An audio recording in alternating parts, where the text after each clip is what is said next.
I have no doubt that President Putin will be embarrassed and will be very frustrated and angry that so many of these aircraft were destroyed, because it isn't just about the war in Ukraine. These aircraft are also part of Russia's strategic force to power around the world. Here in the United Kingdom, we have a quick reaction alert, fighters on 24 hours a day alert, both in the north of Scotland, up at Lossiemouth, and also at Coningsby. And they regularly intercept Russian bears that are testing NATO's defences around the north of NATO. And therefore, any loss of these aircraft means that Russia is less able to demonstrate its prowess around the world, and that will have a major impact on President Putin's standing in the world. And unfortunately, with these aircraft, you can't just nip down to the supermarket and replace them. I believe some of them, the Bears, for example, they came into service before I was born, which is a long time ago, but they've also went out of service some years ago, and therefore there is no quick fix for Vladimir Putin to get fleet bolstered again, and that will have an implication not only for the war in Ukraine, but also Russia's ability to project power around the world. From your perspective, what are the current options for Russia's Air Force to try to save the aircraft which were not destroyed by the Ukrainian drones? Will they try to redeploy far away from the front lines, more deep inside Russia, or would they also redeploy air defense systems and will try to defend current planes which are located inside Russia? I think Russia is going to be faced with a bit of a challenge because, bluntly, these aircraft, these strategically important bombers, were located well away from Ukrainian long-range missiles. It does look likely that the Ukrainian strike involved drones operating from just outside the airfield, an amazingly brave, courageous act by the Ukrainian forces involved. And it's very difficult to see how you can protect against those sorts of attacks unless you put these bombers into hardened aircraft shelters or into hangars where the drones can't get at them. One of the reasons that President Vladimir Putin would have redeployed these aircraft away was to get them away from missile threat, but it's very likely that there weren't the hangars available in this new location. So that Russia has to do some pretty quick thinking, first of all, to up its defenses around all of its strategic aviation assets. That will be a major distraction from his efforts on the front line. But also, he's going to be worried about where he's going to be hit next. Up till now, Ukrainian drone activity in Russia has largely been striking the sort of oil infrastructure, some defense industrial base. All of that is irritating for Putin, but basically recoverable from. This strike was audacious, but has made a lasting impression, and have no doubt at all this will directly impact Russia's ability to launch cruise missiles and deliver bombs on the front line in the war in Ukraine. Do you feel that such secret operations deep inside Russia could become another center of gravity in this war if Ukraine continues to attack Russia's bombers, Russian airfields deep inside Russia? Could this force Vladimir Putin to make any kind of concessions to Ukraine? Could this force Putin to end his war, or at least change his calculus in this war? Yes, I think we've got to be careful using terms like centers of gravity. Centers of gravity from a purely academic perspective in my warfighting time were something so crucial to your enemy that if you managed to remove it or destroy it, then he would be in big trouble. I'm not sure the strategic bomber force is a center of gravity for President Putin. He has a number of other ways to deliver weapons on the front line.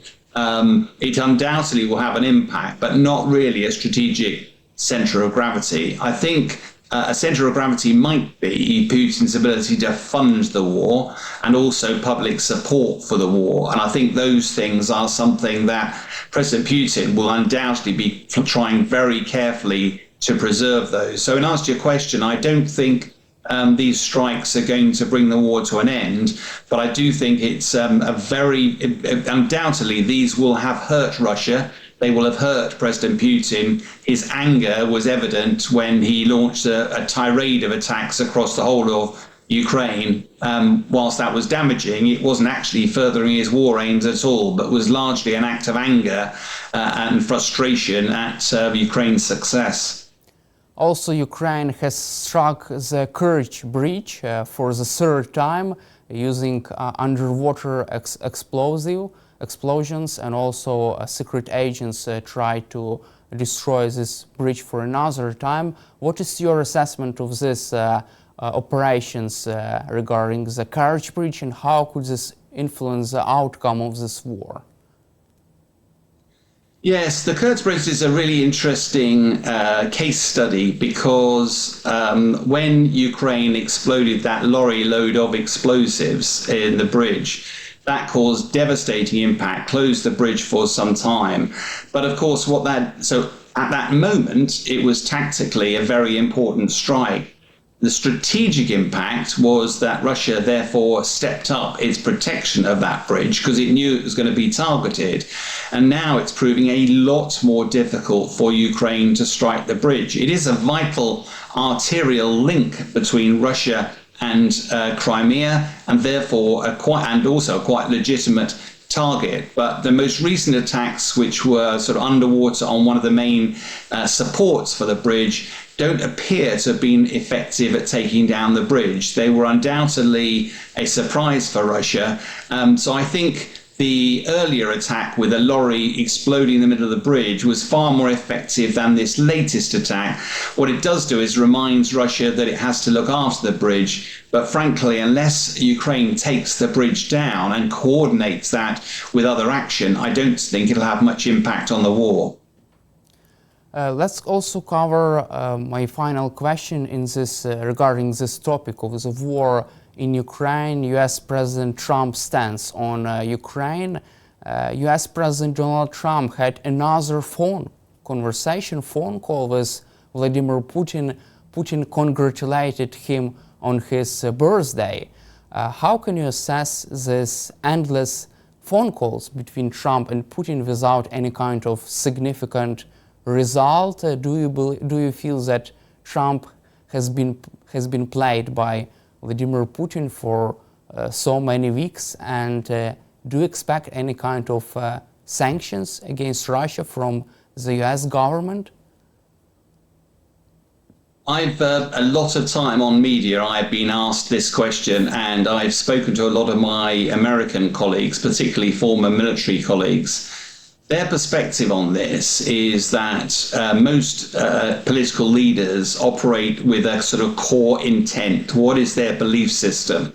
And he said it's pretty clear that President Trump wants to see an end to the war. He hates the dying. He wants to find a way to end the war. And of course, his natural default setting is to negotiate. And therefore, you can only negotiate if you find a way of sitting around the table. So what he's trying to do is create a set of circumstances where he and President Putin can sit around the table and come to some sort of agreement. Where, as a former military guy, it's pretty clear is that you can only stop these conflicts with either a carrot or a stick. In other words, you either incentivize President Putin that he realizes that it's much greater benefit in stopping the war than it is continuing it, and to date, it feels very unlikely that there's anything that anybody can offer that will stop him fighting this war. The question is what his final objectives are. So then you go back to Trump and say, well, okay, if he won't accept a carrot, what is the stick option? How can you force President Putin to the table? For example, if America was to put a 50% sanction on any country buying Russian oil, whether it's via India or whoever, that almost certainly would drop the demand for Russian oil very quickly and dry up Russia's ability to fund the war. But so far, we've not seen America have an appetite for that because President Putin keeps telling Trump that he's definitely up for peace. It's just a matter of timing and it's Ukraine's fault. But it's pretty clear that as time goes on, President Trump is getting more and more frustrated. And I think there is a NATO summit happening in The Hague, I think later on this month, in about a week's time. And that it'll be telling to see what message that Trump is broadcasting, and also the influence of other NATO colleagues who will clearly be trying to persuade him that Putin is stringing him along, and actually he needs to go much firmer if he's to bring this war to an end. Also, in our latest discussion, you said that also military options for the US president would be the best decision to force Putin to make any kind of concessions. Do you still believe that the US could consider any kind of military options regarding Ukraine? Because US Secretary of State, US Secretary of Defense Pete Hegseth says that the US is reducing military aid for Ukraine. I think it's an interesting question, Daniel, but I think there's two parts to this. It sounds like you're asking me whether America would get involved militarily in Ukraine. I don't see that as likely. It is pretty clear that President Trump does not want to get America involved in long, drawn-out wars overseas. So the question then is to Europe maybe providing a lot of financial support to Ukraine. But bluntly, Ukraine needs weapons, and the main provider of weapons has to date been America. And therefore, if America was to slow down the supply of weapons or even walk away, it will be very difficult for Europe to step up. And I think that's where the main focus from European allies will be, is just reminding Trump that actually without weapons, Ukraine will be more vulnerable. A more vulnerable Ukraine is a more vulnerable Europe. And therefore, President Putin will probably feel emboldened. That's a more dangerous world. That's not a world in which President Trump wants to be involved in. And therefore, what can America do to step up its military support to Ukraine and provide Ukraine with the weapons it needs to prevail? But let's be clear here, because I've got to be quite careful as a military guy. You and I have talked over the last months and years. I understand fully why Ukraine would want to reclaim all of its land and Crimea. But I think there's a view in America, particularly with Donald Trump, that actually the days of that ambition are over, not at least for now. And therefore, Trump does not want to be perpetuating a war. He wants to force both sides to come to an agreement, which would probably include ceding some territory. That's a very uncomfortable position for not only Ukraine to be, but also the whole of Europe. Because if you reward President Putin for his actions, for his aggressive action, where does that lead? And also, it seems like European allies who have been discussing this idea of deploying troops to Ukraine not only have rejected this idea, but it seems like they have put this idea away because the US didn't commit to support such mission. Do you feel that this idea of deploying European troops to Ukraine is still on the table? Daniel, I would never take anything off the table. I think at its heart, European leaders do believe that if Ukraine was to fall, that would have huge implications for European security. And therefore, what is the point in helping Ukraine with weapons just to survive if it doesn't provide enough to help Ukraine win, or at least end the war? And therefore, whilst there is no appetite at the moment for European countries to put troops on the ground, the casualties that Ukraine is suffering, there is no appetite in the West at all for sending soldiers to that sort of meat grinder of battle. But I do think that there is more and more talk in some of the offices now about what can be done rather than what can't be done. And I think the air shield over Ukraine, the Sky Shield, I think the initiative was called. There is a lot more thought now around what some form of no-fly zone might look like, provided by Western allies, not necessarily over the whole country, but potentially over parts of Ukraine. how could that help defend Ukraine better and potentially therefore free up assets from Ukraine to put closer to the front line? Again, this isn't happening tomorrow, but I do sense there's a growing appetite in Europe to work out what can be done to try to stop the relentless advance of President Putin on the front line. Let's also cover the situation in the Middle East. Israeli Prime Minister Benjamin Netanyahu says that the Iranian regime could fall because this regime is really weak right now, and regime change could be as a result of the Israeli operation against the Iranian regime. How can you assess the current situation in this air battle between Israel and Iran, and how can you assess the effectiveness of missile strikes and drone strikes by both Israel and Iran? Yeah, there's a lot in that question, Daniel. Let's take the sort of first bit first, regime change. I'm not entirely sure as a military guy that air power can lead to regime change. And besides, that really wasn't the main effort of this strike. You have to go back a few years. Most military analysts believe that this day would eventually come because Israel sees Iran as an existential threat. Iran with a nuclear weapon would create an unthinkable future for Israel. Therefore, Iran had to be stopped, at least in Israel's eyes, from ever getting a nuclear weapon. The international community has been adding its weight behind that, but has only used diplomatic means. And I think Israel had concluded that Iran was just going about its business and was getting closer and closer to the inevitable day. So Israel felt that now was as good a time as any, and undoubtedly they've been planning this operation for years. They knew this day would come, and they've therefore worked out exactly how they were going to do it. And I think the plan has been fantastically well executed from a military perspective. We've just been talking about your Ukrainian drone attack against the Russian bomber forces. That took a lot of time and planning and was very effective. I think we've seen exactly the same thing with Israeli strikes on Iran. First of all, keeping it secret so that they could strike the people first, the scientists, because without the scientists, the nuclear program would struggle. Then start to roll back the Iranian air defense systems, which was not just done with missiles, was also done with their Mossad forces using drones within Iranian territory.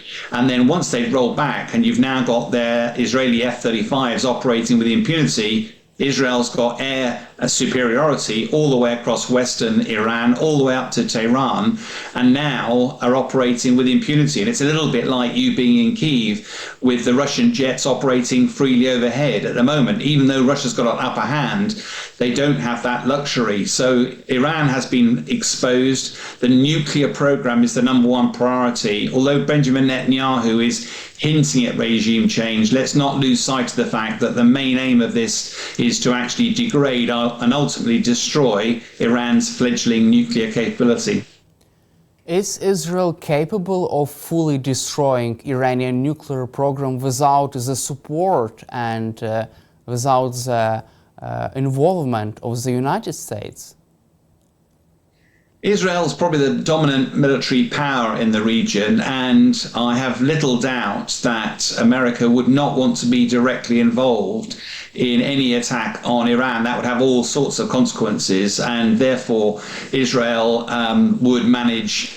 The challenge that Israel's got is that there is one of the bases in Iran, name escapes me at the moment, but there are several nuclear sites, but one of them is buried deep underground.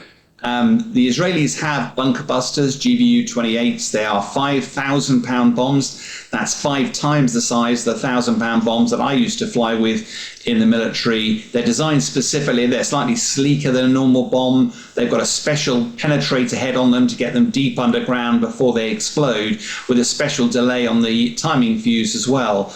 And they can go through about 30 meters of dirt and about 8 to 10 meters of concrete. But that's not enough to get into some of these deep underground bunkers where some of the nuclear facilities lie. Now, Israel could just keep pounding away at the same hole, making the crater bigger and bigger and bigger, and eventually almost drill down to the facilities below.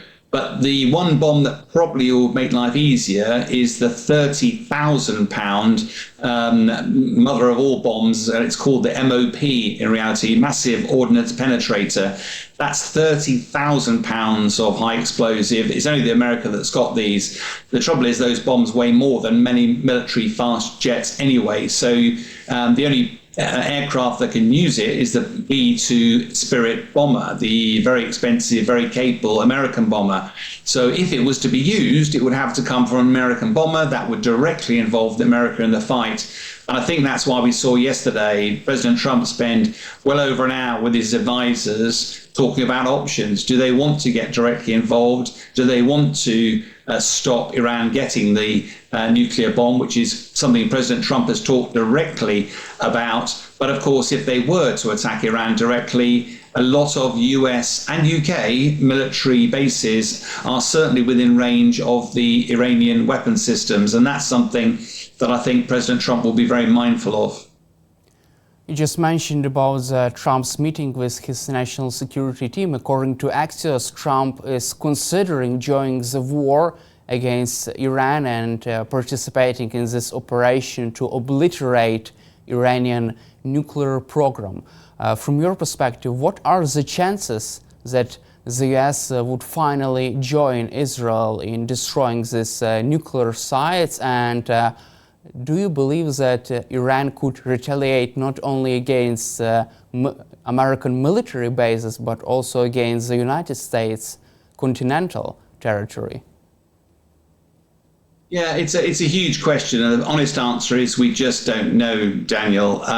If you look at the first of all, if I look at this grand strategically, Iran will have been surprised at just how easily that Israel was able to defeat its air defense systems and operate with impunity fighter jets over the top of Iran. That is very scary for the population of Iran, and it leaves Iran horribly exposed and vulnerable. At times like this, the last thing that Iran will want is to pick a fight with America, the global superpower, that will then make life significantly more difficult for the leadership. And as a result of that, I expect there'll be a lot of bluster from Iran, but whether they actually want to drag America into this fight, I don't know. I think it's unlikely, but who knows what the regime, the Ayatollah, would do if pushed. The question, I think, is that if it's only because of one bomb and one facility, is that a risk worth taking from America's perspective? Or is it better to provide more of these GBU-28s to Israel and allow them to drill effectively and just gradually work away until they do destroy that target? That'll be part of the conversation that's going on at the moment. It's very difficult to call. My instinct says that President Trump is very much against war. He got elected on a backdrop of saying he'd end the war in Ukraine in a day and that he'd solve the Middle East crisis. I suspect his natural instinct will not be to try to press the button and get America involved in another war. If you were Trump's national security advisor, what would you advise him regarding this situation? I think that part of this is a regional issue, because it links to a question you asked just now about regime change. Prime Minister Netanyahu's been hinting at that. But the reality is that whilst Iran is sort of the black sheep of the Islamic world, I suspect that many of the leading countries, Saudi Arabia and others, will not be that upset if Iran is stopped from having a nuclear weapon. But if the rhetoric changes, if this becomes about regime change, all of a sudden the Arab world will be a lot less comfortable with that approach. They don't want to see another Arab Spring. There are very few democracies in that part of the world. As a result, that might scare some of the senior members of the Arab world, and therefore Prime Minister Netanyahu would lose support in a heartbeat. As a result of that, I think it's very, very likely America will discuss any of these options with particularly Saudi Arabia to find out whether the benefit, which is guaranteeing the destruction of Iran's nuclear program, outweighs the sensitivities of America getting directly involved. And if America was to get a green light from other Middle East countries, I suspect that might be enough. But again, we're talking about some very sensitive conversations behind closed doors, and that's whether or not President Trump's got the appetite for that. However, it seems like the US would have the upper hand if it would join Israel right now and will bomb this nuclear sites, because Iran is weak right now, and many military experts and also, for example, Senator Lindsey Graham says that now is a great window of opportunity for the US to finally destroy Iranian nuclear program while Iran is weak and vulnerable after these devastating blows from Israel. No, I agree, and that's the difficult thing. But it's one thing being frustrated at Iran's continued progress towards a nuclear weapon. It's quite another to go in and attack Iran for developing a nuclear weapon. I mean, I do think there's some interesting intellectual problems around this. You know, nuclear weapons were conceived back at the sort of end of the Second World War, but there's been a very limited number of countries that have actually developed them into a full-scale capability. And, you know, let's go back to the Budapest memo. If Ukraine had not given up its nuclear weapons, would Russia have invaded? It's a rhetorical question, but they do remain the sort of ultimate guarantor of peace and security. Therefore, Iran has always argued that, you know, it needs to have nuclear weapons to guarantee its safety. Now, I understand fully why America and others would decide that that was not going to be tolerable.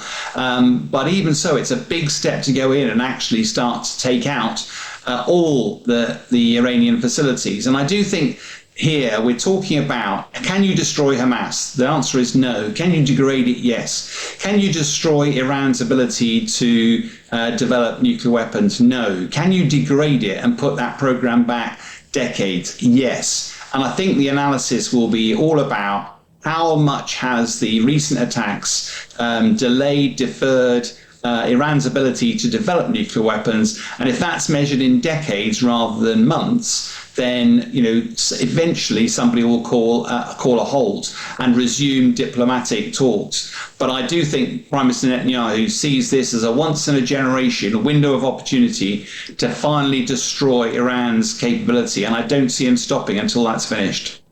Thank you, Sean, for your time and for your support for Ukraine, and glory to Ukraine. Slava Ukraine. Героям слава. Thank you very much.